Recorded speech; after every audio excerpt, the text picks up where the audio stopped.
Hello everyone, how are you? Students, as you know, we have been discussing the invariance of differential equations, and now our next target is to solve the ODEs systems. First of all, we will discuss about the first order systems. You know, we can write the first order system of differential equations as this one, where x dot is equal to dx by dt and y dot is equal to dy by dt.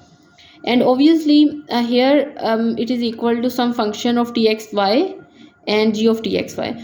Now students, we basically want to find the invariance of this system.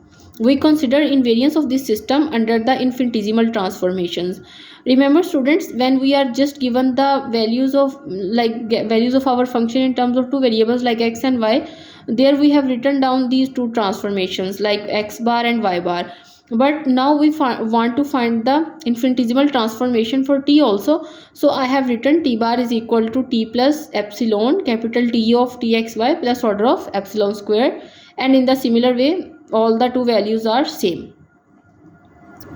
Now students, by extension of our previous work on single equations, the invariance of the system under the transformation leads to invariance conditions.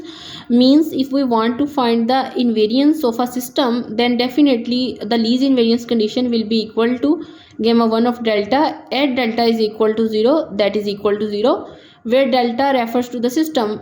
Obviously, if you remember from our previous video where we have solved an example where we are given the differential equation, that is y double prime is equal to 0, and we say that this is basically equal to delta. Okay, so here our delta is actually our system that is given to us. For systems like the one that is given to you, the infinitesimal operator gamma is defined as here we are given the three variables like x, y and t, so we will write gamma in this way. You know, previously we have been writing gamma in this way, like gamma is equal to x partial by partial x plus y partial by partial y. But now there is an involvement of the third variable t, so we will also write it as like partial by partial t.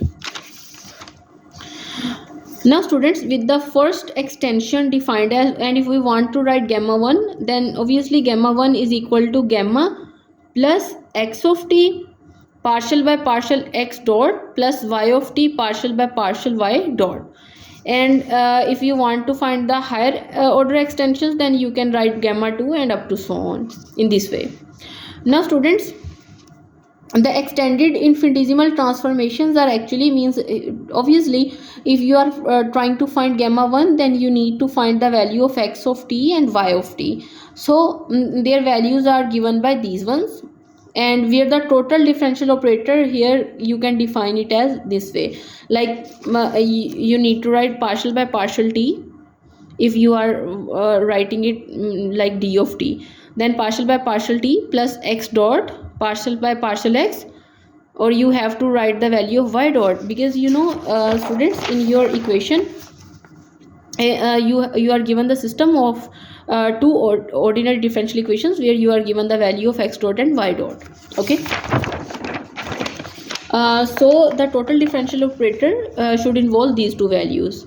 Okay, and then plus x double dot partial by partial x dot plus y double dot partial by partial y dot plus and up to so on. Obviously if you want to write x triple dot, then it will become equal to x triple dot partial by partial x double dot. Okay, now students, the second extended transformations are given by, like if you want to find gamma 2, then definitely this value will become equal to y xtt is equal to this one and ytt is equal to this one. Now students, once the infinitesimals t, x and y have been found, we must solve these equations. And what are these students? If you remember, like when we find the infinitesimals, like what is the benefit of finding infinitesimals? Let me discuss this concept in the next video, because this is an important one. Thank you so much.